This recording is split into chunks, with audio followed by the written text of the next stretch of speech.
Entonces estaba yo luchando con que usaba yo aquel o este. Y además como traigo, no vengo preparado, un montón de hojas. Entonces tengo que ponerlos aquí. Ok. Bueno, gracias Pastor Jairo, gracias Bárbara por la oportunidad de compartir esta tarde. Me puse un poco melancólico hace un momento y les voy a explicar por qué, se los voy a contar. Y si me pongo melancólico durante el mensaje, ¿me lo van a disculpar? ¿Está bien? Ok. Primero porque en la verdad yo amo esta ciudad, amo Aguascalientes, por supuesto, amo esta ciudad. Fue la ciudad en la que, pues sí, Dios me envió y comencé un ministerio aquí. Anoche estuve platicando hay muchas razones por las cuales yo amo esta ciudad. La primera es porque mi esposa es regiomontana, es de aquí, eso. Y por la familia Muñiz, Edgardo, Marco Antonio Garduño. Estuve recordando a Rogelio Ojeda anoche. Y personas que cuando estuve en la universidad me permitió trabajar con la Cruzada Estudiantil y Profesional para Cristo, evangelizando estudiantes. Y hay una generación allí de personas que quedaron en iglesias y que son un fruto que le damos la gloria a Dios por ello. Pero también amo esta ciudad no solamente porque de aquí es mi esposa, sino que hice un ministerio entre estudiantes, sino porque aquí pudimos hacer una de las campañas que quizá ninguno de ustedes recuerde, porque esto es para la gente como yo que ya nada más cuenta historias, que hicimos una campaña que se llamó He visto a Jesús. Aquí recuerdo a Carlos Miller. Un día nos tomamos un café en el Vips y me dice: Francisco, fíjate que la Cruzada quiere hacer una campaña aquí en la ciudad que consiste en múltiples proyecciones de la película Jesús durante un mes. Queremos alcanzar 1 millón de gentes. Y bueno, Dios nos permitió realizarla. Nos llegaron de Miami un camionzote enorme lleno de 100 equipos de 16 milímetros de la película Jesús. Por eso digo que es hace 1000 años. Y aquí en esta ciudad se proyectó 100 veces la película Jesús cada día durante un mes. ¿Qué les parece? Ahora, era emocionante porque ibas manejando y en toda la Macroplaza, por ejemplo, o por el lado de Constitución, se veían pantallas, gente proyectando la película Jesús. Esa fue una bendición para mí. Y nos dio el nombre, He visto a Jesús. Y culminó la campaña en el estadio universitario, me refiero a los Tigres. Oigan a Rayados, Entonces, amo esta ciudad porque me permitió eso. Luego, con la oración y también el voto de mi hermano Jairo, pude estar al frente en la dirección de Mi Esperanza, aquí, de 3 estados: Nuevo León, Tamaulipas y Coahuila. O sea que Dios me permitió estar aquí haciendo algunas cositas. Y luego, no sé si alguien recuerda que hubo aquí el Foro Universal de las Culturas. ¿Te acuerdas, Marco? Y entonces un día, como yo veía los panorámicos en la ciudad y veía a Buda y muchos otros personajes, dije: ¿y por qué Jesús no? Entonces Dios puso en nuestro corazón Jesús en el Fórum. Y ahí Marco diseñando un folleto y cosas así, y nos permitió estar en la Arena Monterrey. Una idea loca, porque yo la compartía a la Alianza de Pastores, y interesante que estaba allí alguien de gobierno y dijo: oh, va, que esté ese proyecto en Cintermex. Entonces estoy feliz de tener esta memoria hoy, de recordarlo hoy. Y quiero mostrarles a ustedes algunas cositas que hacemos allá en Aguascalientes, que estamos intentando. A ver si pueden poner una foto. Miren, bueno, esa es mi esposa, ¿verdad? Por supuesto. Está evangelizando, ¿no? Y hicimos una campaña en diciembre. Entonces, ¿puedes poner la otra? En diciembre. Miren, eso está loco. Está loco porque miren, son 4 lectores. Hicimos una campaña que se llama Escucha Aguascalientes, se llama Shema Aguascalientes, y leímos en la Plaza Central capítulo 1 de Génesis, Éxodo 20, a Mateo ¿qué? las bienaventuranzas y Apocalipsis 21. Estuvimos leyendo, la idea es leer en las calles y en las plazas esos pasajes de la Biblia que están olvidados. Si ustedes la quieren hacer, adelante. Es una experiencia bonita. Y también hicimos una última cosa, por favor, ahora el videíto. Como ustedes saben, hay una feria, la feria de San Marcos en Aguascalientes, e hicimos esto.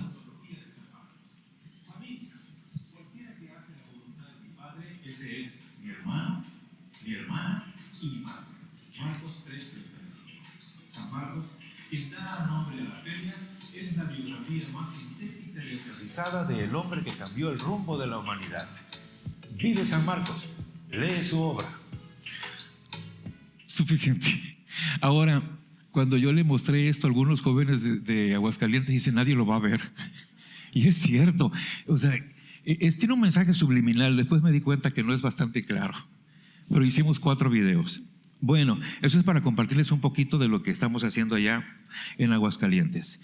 Y voy a ver si quizá me puedas alcanzar, Mar, el café que está ahí abajo. Yo no sé si ustedes lo hicieron, bueno, pero yo estuve, fíjense que estuve escuchando un noticiero, el noticiero Maranata. No sé si saben del noticiero Maranata. Miren, que transmite desde sus estudios en Radio Jerusalén. ¿Ok? Entonces, lo estuve escuchando, ¿no?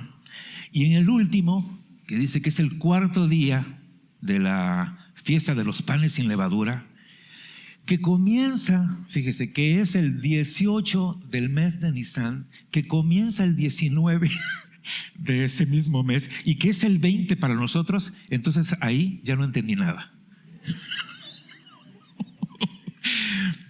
Pero en el minuto 6 con 50 segundos de ese último video, el locutor, el comunicador, que es excelente, qué voz, ¿verdad? Es una voz que encanta. Y entonces dice, se le apareció a María Magdalena, y luego dice, se le apareció a Pedro, y hace una pregunta enigmática: ¿por qué se entrevistó de manera privada con Pedro? Y ahí me dejó, no me dijo. Entonces, la pretensión de hoy es dar una respuesta a esa pregunta que el locutor nos dio allí, en 2 partes. La primera es, lo primero que vamos a ver es una entrevista o una aparición que Jesús se le aparece a Pedro de manera privada y después se le aparece de manera pública. Y contra todo mis mensajes, que creo que son como 3 que he predicado aquí en todo este tiempo, siempre predico un mensaje carismático, pero este mensaje no es carismático. Y me encantó la oración que se hizo hace un momento acerca de la restauración. Es un mensaje que toca este tema de restaurar el alma. Así que me encanta lo que el Espíritu Santo ha estado moviendo aquí. También hay una razón más por la cual amo a Aguascalientes. Es la casa de mi padre. Se me estaba pasando. Es la casa de mi padre. Oigan, qué padre es la casa de mi padre. Diga el que está a su lado. No es cierto. Es que estoy tratando de relajarme. En Juan capítulo 21, versículo 15 al 17, hay una narrativa muy interesante. Mire, cuando terminaron de desayunar, Jesús le preguntó a Simón Pedro: Simón, hijo de Juan, ¿me amas más que estos? Sí, Señor, tú sabes que te quiero, contestó Pedro. Apacienta mis corderos, le dijo Jesús. Y volvió a preguntarle: Simón, hijo de Juan, ¿me amas? Sí, Señor, tú sabes que te quiero. cuida de mis ovejas. Y por tercera vez Jesús le preguntó: Simón, hijo de Juan, ¿me quieres? A Pedro le dolió que por tercera vez Jesús le hubiera preguntado. O sea, se puso triste. ¿Me quieres? Así que le dijo: Señor, tú lo sabes todo, tú sabes que te quiero. Les invito a que estemos de pie y hagamos una oración. Padre Celestial, te doy gracias por el privilegio que me das de poder compartir aquí en la casa de mi Padre, y pido la dirección de tu Espíritu Santo. Pido que tú me guíes y que sea útil para tocar, Señor, el corazón de tus hijos. En el nombre de Jesús, con tu palabra, en el nombre de Jesús. Amén. Amén. Pueden tomar asiento. La pregunta aquí central va a ser: ¿cuánto amas a Jesús? ¿Cuánto amas a Jesús? Hace muchos años me aprendí un soneto que pues es muy interesante. Es el soneto al Cristo crucificado. No sabemos quién es el autor, pero miren lo que dice acerca de amar a Jesús. No me mueve mi Dios para quererte el cielo que me tienes prometido, ni me mueve el infierno tan temido para dejar por eso de ofenderte. Tú me mueves, Señor, muéveme el verte clavado en una cruz y escarnecido. Muéveme el ver tu cuerpo tan herido. Muéveme tus afrentas y tu muerte. Muéveme en fin tu amor, y en tal manera que aunque no hubiera cielo, yo te amara, y aunque no hubiera infierno, te temiera. Y no me tienes que dar, mi Dios, porque te quiera, porque aunque lo que espero no esperara, lo mismo que te quiero, te quisiera. ¿Cuánto amas a Jesús? El amor y la pasión por Cristo parece ser algo que ha ido a la baja. Pero la pregunta es: ¿cuánto amas a Jesús? Si Jesús nos hiciera la pregunta a nosotros, si yo pregunto: ¿amamos a Jesús? Amén. Miren, pues vamos a ver cómo se resuelve esto. En nuestro contexto social, los desayunos especiales desempeñan varias funciones. Por ejemplo, los vendedores, los gerentes de ventas, hacen desayunos para motivar a sus vendedores y para darles dirección. Los funcionarios públicos, los burócratas, pues para anunciar un nuevo programa. Los políticos, los hombres de negocio también hacen acuerdos, y los vendedores realizan sus mejores ventas. Y aquí leemos en el Evangelio de Juan que en una ocasión, fíjense, después de la resurrección, Jesús se reúne con sus discípulos para desayunar.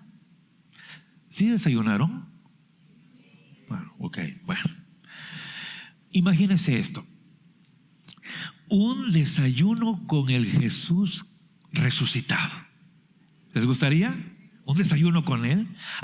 Y no solo eso, miren, Jesús mismo preparó el desayuno. En serio, está en Juan 21:3. Dice que algunos habían estado pescando toda la noche sin éxito, y Jesús les indica dónde deben echar la red, y luego la red se llena de peces pescados. Ese es un chiste, pero nadie se ríe. Al llegar a la orilla con la red, encuentran que Jesús ya tiene preparado el desayuno. En serio, un pescado encima de unas brasas y pan. Yo le comparto a la congregación que quiero ir a Tabasco. Yo soy tabasqueño, lo siento. Entonces, quiero ir a Tabasco y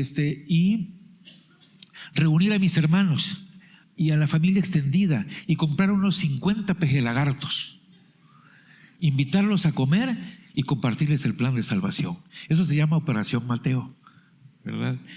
Entonces, después del desayuno, ya en el cafecito, Jesús y Pedro tienen un diálogo, una conversación. Este diálogo consiste en una pregunta que Jesús hace 3 veces y una respuesta que Pedro expresa de 3 formas diferentes.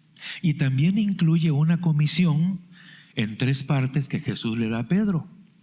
No vamos a ver la comisión, es una pastoral aquí, pero no vamos a ver eso. Vamos a enfocarnos en las preguntas de Jesús y en las respuestas de Pedro. Y va a ver qué lección, qué lección tan grande sobre la maravillosa gracia de Dios. Así que Este diálogo en 3 partes nos recuerda que Pedro negó a Jesús, ¿cuántas? 3 veces.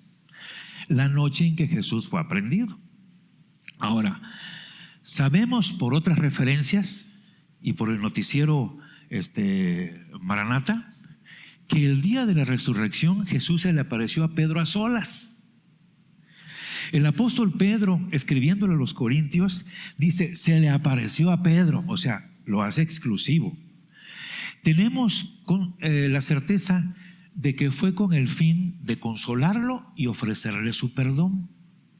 Pero vamos a recordar la narrativa de la negación de Pedro porque le da trasfondo a este diálogo. ¿Lo hacemos? Miren, cuando Jesús informa a sus discípulos que se acerca la hora de su partida y que ellos no van a poder acompañarlos, es Pedro, el impulsivo, ¿no?, quien le pregunta, ¿a dónde va?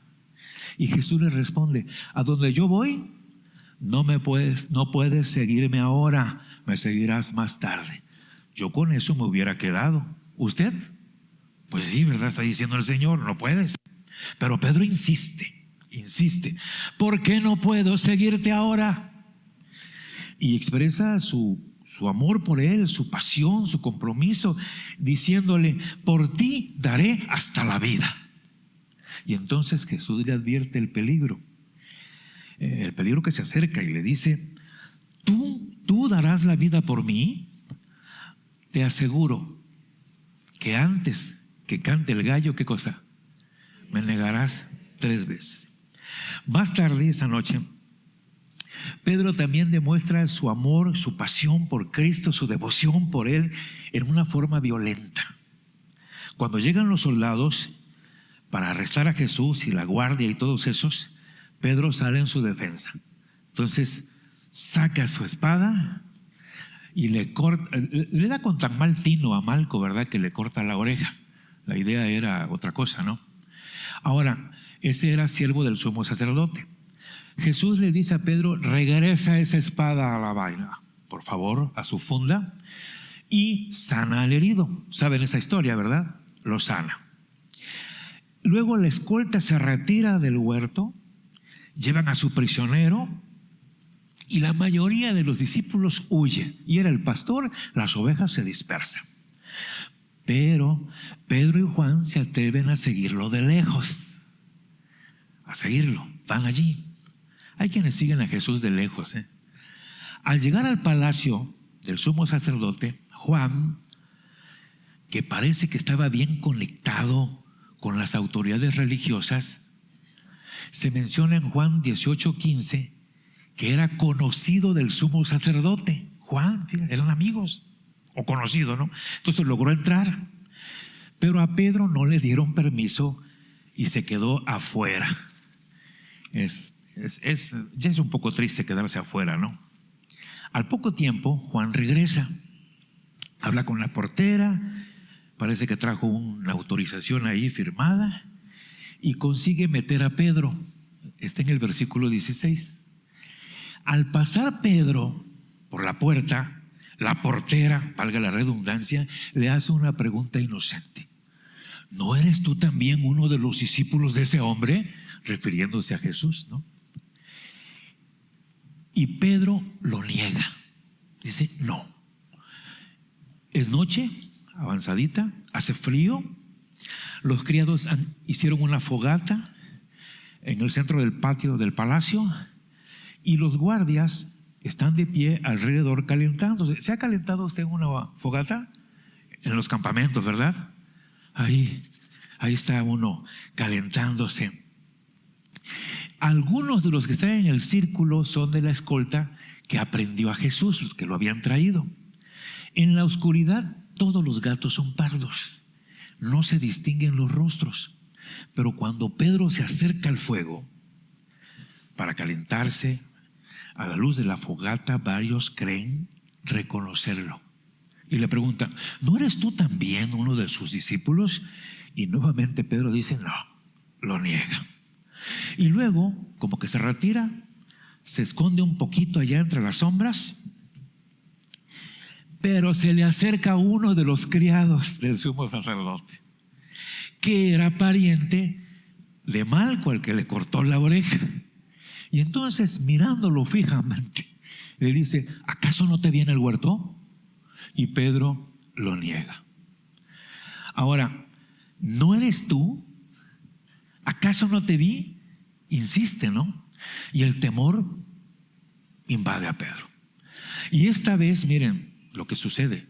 No solo niega conocer a Jesús, sino que echando maldiciones.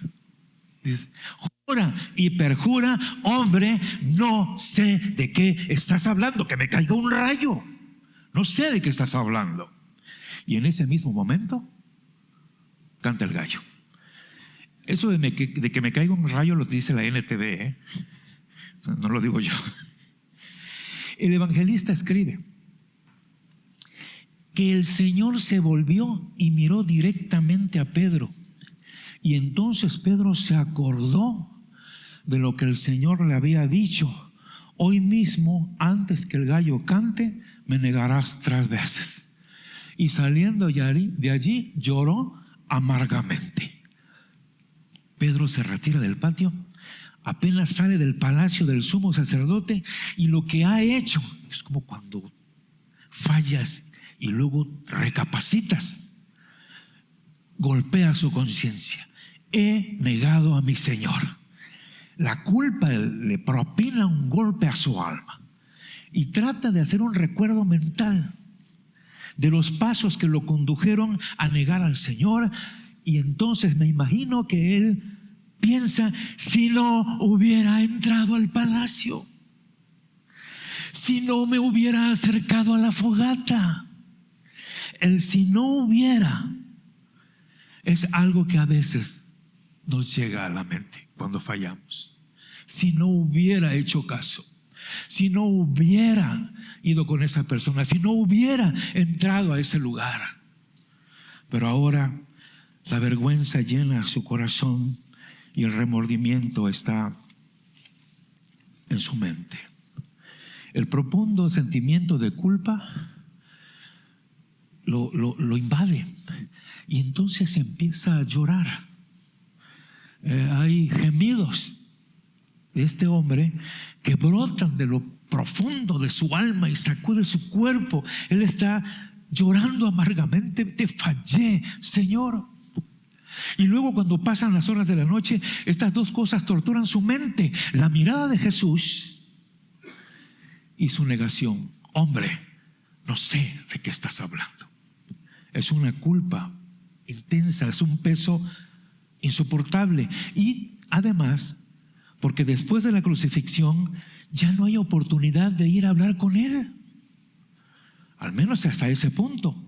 Y va a tener que dejar que pasen los días, tal vez los meses y los años que le restan de vida, cargando esa pesada saco, ese bulto de culpa y de remordimiento. En algún momento posterior a la visita de María Magdalena, porque eso está en el noticiero,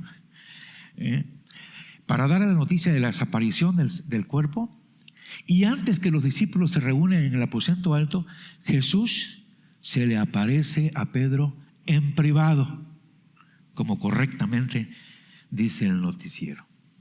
Ahora, no sabemos qué fue lo que ocurrió, ni dónde, ni cómo fue el encuentro, pero parece que no es difícil determinar el propósito y darle respuesta a la enigmática pregunta del comunicador. Parece que el propósito es que a Pedro, el principal entre los discípulos, que está golpeado por la culpa y que ha negado a su Señor, hay que asegurarle el perdón, hay que anular su culpa y hay que restaurarlo. Y seguramente eso es lo que hace Jesús cuando se le aparece a Pedro. Ahí hay una respuesta. Hay un posible recuerdo de ese encuentro en las palabras de Pedro cuando escribe allá en 1 de Pedro 5:10: y después de que ustedes hayan sufrido un poco de tiempo, Dios mismo, el Dios de toda gracia, que los llamó a su gloria eterna, dice, en Cristo, los restaurará y los hará fuertes, firmes y estables.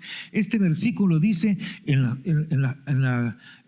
la mano del apóstol Pablo, en lo que escribe el apóstol Pedro, dice: Dios los restaurará, y emplea el mismo verbo restaurar que utiliza Marcos en 1:19 para hablar de la acción de remendar las redes. Entonces podemos decir que en ese encuentro con Jesús, Pedro es restaurado, y Pedro puede asegurar a los que leen su carta que Cristo remienda los corazones desgarrados por el pecado. ¿Cuántos dicen amén? Él restaura.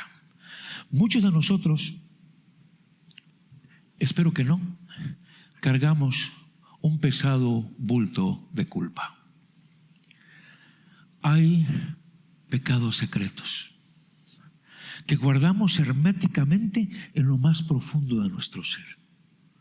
Hay recuerdos de faltas muy particulares que ensombrecen nuestra conciencia. La palabra ofensiva dicha en un momento de enojo que rompe, que fractura el matrimonio. O una mentira que daña la confianza. Si ponemos a trabajar la grabadora de nuestra conciencia, podemos ver o sentir con vergüenza, escuchar con vergüenza una lista de promesas incumplidas, de desviaciones del camino recto. Y luego gente que se da cuenta de todo eso que hemos hecho, le echa más tierra y más pesada carga a nuestras fallas, nos critican, comentarios dolorosos, hablan de manera despectiva. Es una carga muy pesada. Sin embargo, el anuncio del Evangelio es que Cristo vino y por su muerte en la cruz ha perdonado nuestros pecados. Pero aunque creemos eso, muchos de nosotros, espero que no, vivimos bajo una nube de culpabilidad. Ahora escucha esto. Pedro vio las heridas de Jesús en el patio de Caifás y escribió: por sus heridas hemos sido sanados, perdonados y sanados. ¿Alguien dice amén?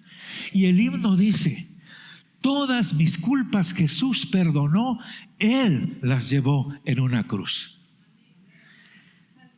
Max Lucado escribe: entre sus manos y la madera, dice, en que fue clavado, hay una lista, una larga lista de nuestras faltas, nuestros malos deseos, las mentiras y momentos de avaricia y de ambición y nuestros años de perdición. Una lista de nuestros pecados, las malas decisiones del año pasado, las malas actitudes de la semana pasada, y allí, abierta a la luz del día, para que todos los que están en el cielo puedan verla, Dios ha hecho una lista de nuestras faltas. Sin embargo, es una lista que no se puede leer.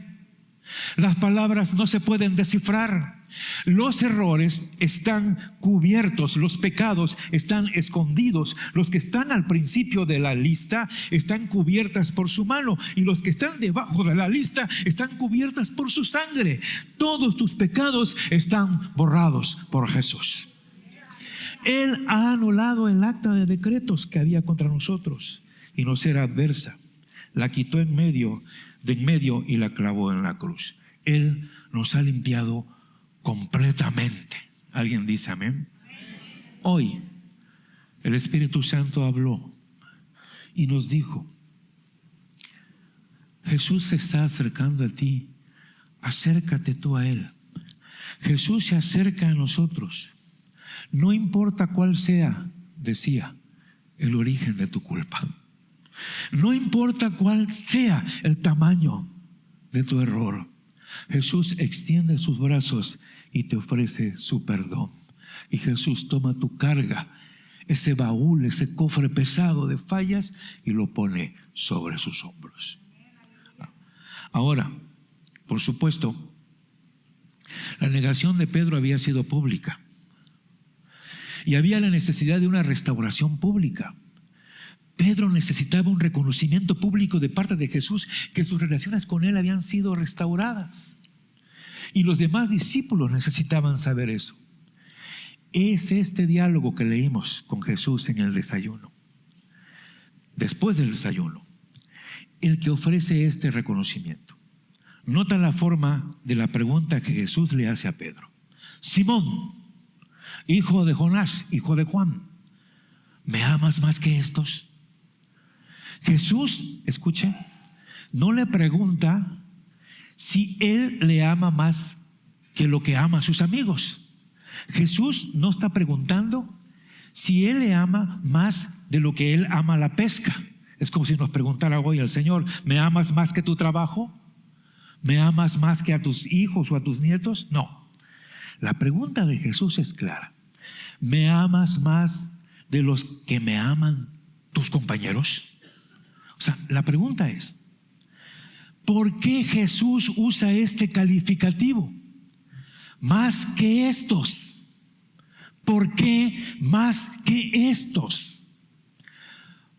Porque cuando Jesús había anunciado que todos los discípulos se iban a escandalizar de él, Pedro contesta, aunque todos se escandalicen, yo no.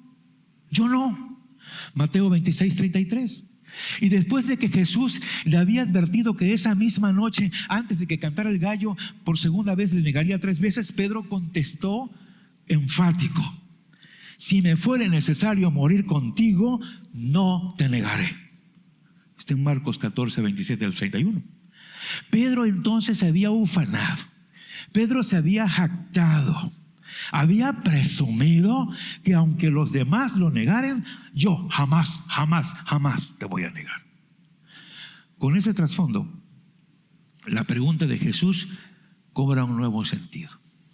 Pedro, afirmaste que aunque los demás se escandalizaran, tú nunca lo harías. Y hasta estabas dispuesto a morir por mí. Pero a la hora de la prueba, porque el amor se prueba. A la hora de la prueba me negaste 3 veces. Ahora te pregunto, ¿me amas con un amor superior al de tus compañeros? El verbo que Jesús emplea, según el griego, es agapao. Esto ustedes lo saben.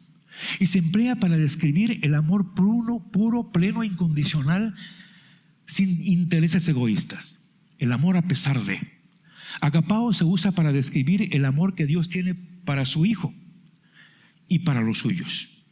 Y Jesús compara su amor por sus discípulos con ese amor del Padre. Miren lo que dice Juan 15:9. Como el Padre me ha amado a mí, así yo también los he amado a ustedes. Permaneced en mi amor. Y luego dice que ese amor que los discípulos deben tener los unos a los otros, en Juan 15:12 dice, y este es mi mandamiento, que se amen los unos a los otros como yo los he amado a ustedes. Entonces la pregunta tiene sentido. Agapao es un amor que procede de Dios, pero también hay que decir que no es natural en los seres humanos. No es normal para nosotros. Otra cosa aquí, es curioso que Jesús se dirige a Pedro en cada pregunta por su nombre de pila. Es como si dijéramos, Francisco, hijo de José, de Tabasco, y se lo dice 3 veces. Se dirige Jesús a Pedro por su apellido. Y es la misma manera en que se dirigió a él en 2 ocasiones que no podemos olvidar. La primera es cuando al inicio de su ministerio Jesús llama a Pedro y le da el nombre de Cefas. En Juan 4:2 dice, tú eres Simón, hijo de Juan, pero tu nombre será Cefas. Eso es memorable. Y la segunda vez fue cuando Pedro lo confiesa como el Cristo, el Hijo del Dios viviente. Está en Mateo 16:17, porque le dice, dichoso tú, Simón, hijo de Juan, porque esto no lo conociste por medios humanos, sino porque te lo reveló mi Padre que está en el cielo. Entonces parece ser, al llamarlo de esta manera, que Jesús le está indicando a Pedro que ese momento es muy significativo. Es tan significativo y tan importante como aquellos 2. te llamé para que me siguieras. Fuiste el primero en reconocer quién era yo. Y ahora te pregunto, ¿me amas con aquel amor pleno, puro y desinteresado que movió el Padre a mandarme a este mundo?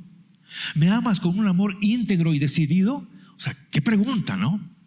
Y usted y yo, ¿cuánto amamos a Jesús? ¿Cuánto amas a Jesús? Esta pregunta a algunos nos puede sorprender, a otros nos puede incomodar, pero la pregunta es frontal. Es que Él quiere saber, Jesús quiere saber cuánto le amas. El amor se demuestra. En nuestra circunstancia, a cada momento vemos demostraciones de amor. Hay demostraciones de amor conyugal, de amor con nuestros hijos. Cuando algún familiar enferma, hay demostraciones de amor que se manifiestan en cuidados, atenciones al enfermo. Porque el amor es la base de la vida familiar y de nuestro servicio a los demás. La pregunta sigue. Usted y yo, ¿cuánto amamos a Jesús? ¿Cuánto amas a Jesús? Ahora, ¿cómo responde Pedro a la pregunta? Es interesante, miren. En las primeras dos respuestas afirma su amor y reconoce el señorío de Cristo sobre su vida. Dice, sí, Señor, tú sabes que te quiero. Lo que significa esta respuesta, lo que implica, lo que encierra es, desde la primera vez que te vi y escuché tu voz llamándome a dejar las redes para seguirte, yo te quise. Mi amor por ti creció al ver lo que hacías y escuchar lo que enseñabas. Y cuando llegué a la conclusión de que tú eres el Cristo y que solo tú tenías palabras de vida eterna, entonces Pedro dice, sí, tú eres mi Señor. Y Pedro hace referencia al conocimiento de Jesús para comprobar su devoción, porque le dice dos veces, tú sabes. Y la última vez, casi desesperado, exclama, es que tú lo sabes todo. Como si dijera, Señor, que tu conocimiento de todas las cosas juzgue mi respuesta. Es que tú sabes. Ahora, el Señor sabe que lo hemos seguido. El Señor sabía que Pedro lo había dejado todo. El Señor sabía que Él tenía un aprecio profundo por Él, una devoción inmensa. Y Él también lo sabe acerca de nosotros. Ahora, ahí es en el momento en que las palabras se le ahogan a Pedro, porque sabe que Jesús le está preguntando, o sea, la pregunta abarca más de lo que Él está diciendo. Fíjense bien lo que dice según la NBI. Pedro responde las 3 veces con la misma frase, te quiero. Desafortunadamente en la Reina Valera 60, Pedro responde, te amo, usando el mismo verbo que usa Jesús en su pregunta, ¿me amas?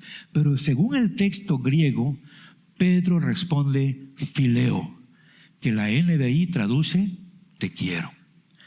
El verbo fileo es usado comúnmente para describir el amor filial, el amor entre amigos, un amor humano. Su significado no es tan amplio y profundo como el del amor ágape. Jesús le pregunta a Pedro, ¿me amas con ágape? Con el amor divino que el Padre me tiene y que yo te tengo a ti, un amor sin límites y pleno. Y en su respuesta, después de su fracaso, aquella experiencia humillante de su negación, Pedro no puede presumir, escuche, de su amor por Jesús. Pedro no puede. Ese amor que le hizo decir, daré mi vida por ti, Señor. ¿Por qué? Porque ya sabe la realidad de su flaqueza. Ya no puede decir eso, solo responde, te fileo. Es decir, te quiero solo con una devoción humana de la cual es capaz un hombre débil como yo. O sea, Pedro está diciendo, yo decidí seguirte y desde entonces te amo. Se encendió en mí una devoción por ti que me llevó a conocerte como mi Señor y confesarte ante los hombres. Pero ahora, después de entender esto, que no puedo amarte como tú esperas que yo te ame, yo reconozco mi debilidad. Yo reconozco mi flaqueza. Y humildemente reconozco que no soy capaz de amarte con el mismo amor que tú me amas. Solo soy capaz de amarte con una devoción humana. No puedo amarte como tú esperas ser amado.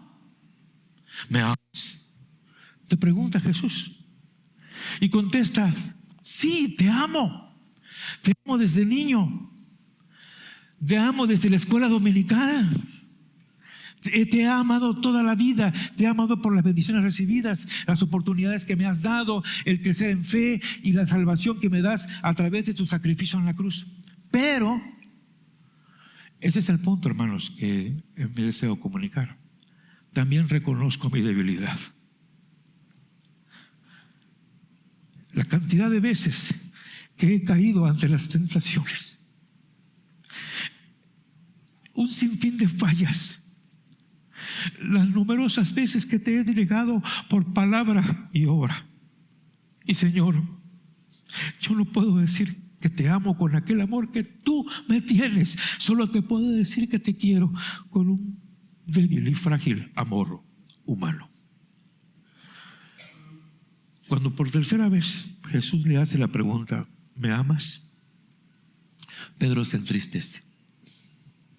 Esa pregunta trae a la pantalla de su mente allá el patio de Caifás, cuando alrededor de la fogata jura y perjura no conocer a Jesús. Y recuerda aquel instante en que Jesús voltea y lo mira con dolor. Y recuerda cómo se lanzó a la calle y lloró amargamente, y nuevamente siente esa carga de tristeza y de vergüenza en su corazón. Pero hay algo más que lo entristece.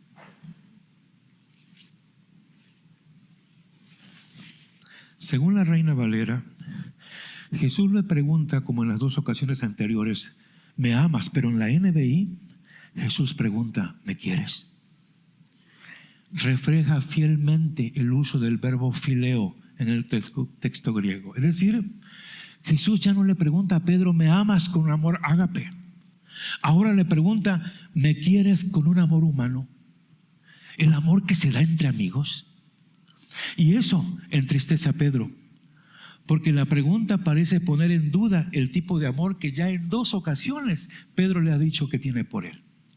Los pensamientos de Pedro, para ir aclarando, parecen ser estos: Señor, en dos ocasiones me has preguntado si te amo con aquel amor divino que tú tienes por mí, y yo solo alcanzo a quererte con el cariño y el amor que existe entre buenos amigos. Pero ahora, con tu última pregunta, me haces pensar que hasta dudas que yo te quiera así. A todos los que estamos aquí nos entristecería si Jesús dudara de nuestro amor por Él, aunque sea débil, aunque sea flaco. Pero es posible que Pedro haya malinterpretado la pregunta de Jesús. Hay otra manera de entenderla. Detrás de esa pregunta podría haber una intención diferente. Vamos a verla. Pedro, en dos ocasiones me has preguntado si me amas con aquel amor divino que el Padre me tiene a mí y que yo tengo por ti.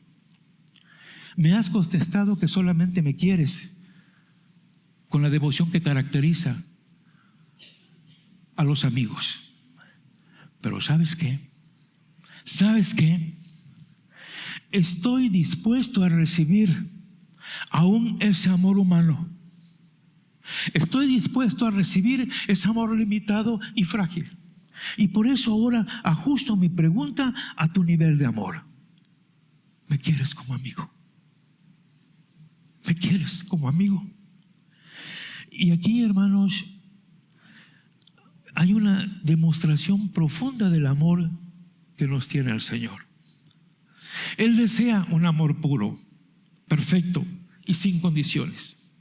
Sin embargo, como Él sabe que no somos capaces de ofrecérselo,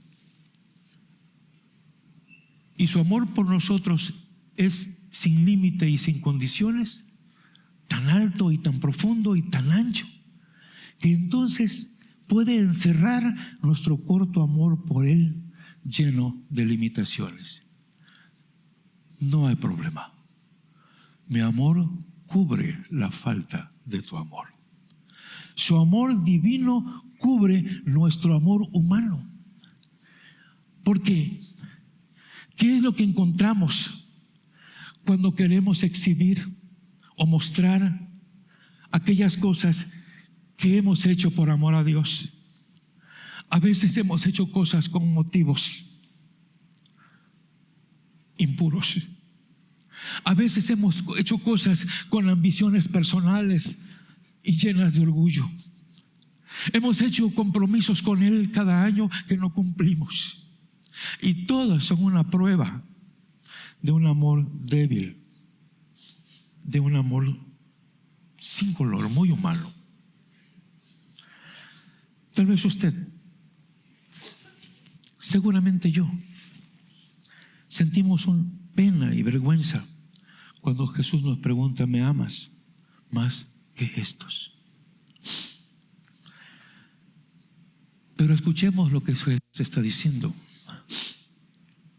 Entiendo que lo que tienes para ofrecer a mí es un fruto de un amor pequeño y limitado,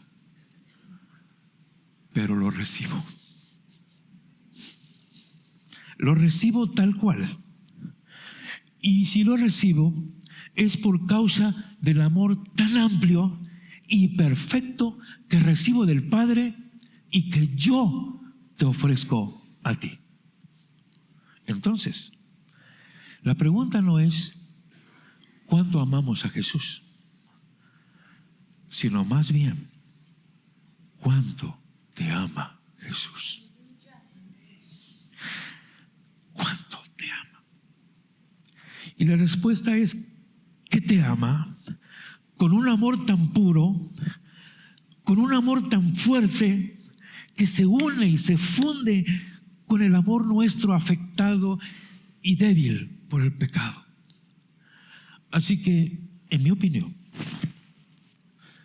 no debemos afligirnos por responder a la pregunta ¿cuánto amas a Jesús?, sino por contestar a la pregunta ¿cuánto te ama Jesús a ti?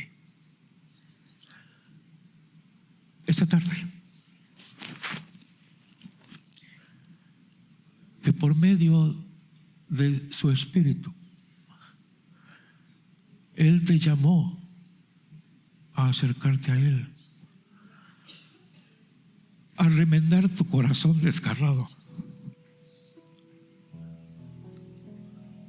Haz caso a la voz de Dios. Él restaura los corazones heridos y fracturados por nuestras malas decisiones, por las palabras ofensivas.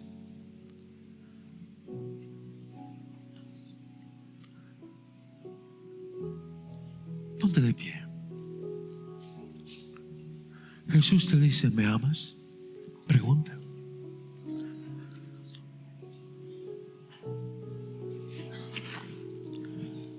Y tú le dices: te amo, Señor. Te amo. Y cuando te das cuenta que ese amor no es como el amor con que Él espera que le amemos, entonces lo que podemos hacer es darle gracias por el amor tan grande que nos tiene y que recibe ese amor débil, con fallas, pero honesto, auténtico. Ahí donde estás, dile al Señor: te amo. Yo quisiera amarte como tú quieres que te ame, pero mira, no puedo. Me equivoco tanto.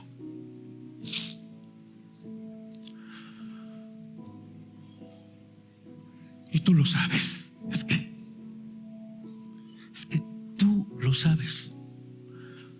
Tú lo sabes. Te damos gracias, Señor, por tu amor.